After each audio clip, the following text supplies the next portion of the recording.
Zelensky is under a severe check.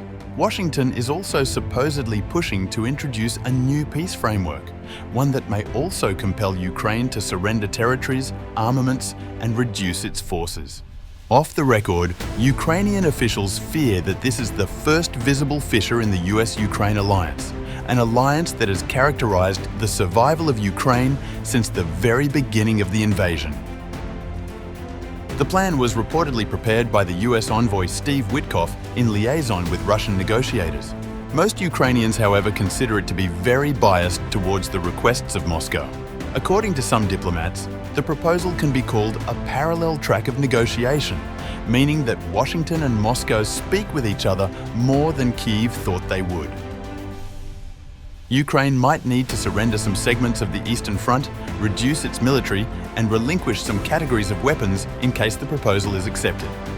US military aid, in its turn, might be diminished, and it is a dangerous compromise considering the ongoing situation.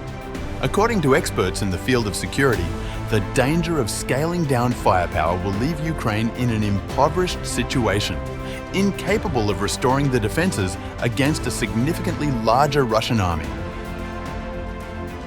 On the one hand, Zelensky has openly addressed the US leadership and claimed that he will be in favor of firm peace proposals, whilst others in his camp are afraid of the fact that this is no kind of a bargain, but a ceasefire, because they think acceptance of such terms might provoke a political backlash in the motherland, where confidence in the leadership is already struggling. We talked substantively about the situation in diplomacy, and now many processes have become more active, and we are trying to ensure that all activity is aimed specifically at peace, a just peace and guaranteed security. The war must end. There is no alternative to peace.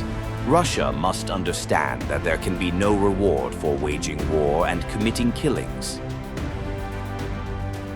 Critics claim that this peace plan resembles the most with the aggressive demands of Russia, while it is a rewriting of conditions of the sovereignty of Ukraine. If Kyiv accepts the proposal, it will lose the ground that it has worked so hard to secure, and it would compromise its defensive positions in the long run. They have warned that the plan will have Ukraine permanently locked in a weakened strategic position decades into the future, with Russia having a permanent advantage at the front line. This is not just a negotiation, but a leadership gamble to Zelensky. By consenting, he can be perceived to be caving into the pressure, and by saying no, he can lose the support of the US, and future aid can be at risk. And with the number of casualties growing and the war going into another tough phase, criticism of the wartime management of Zelensky is becoming more apparent even among his former supporters.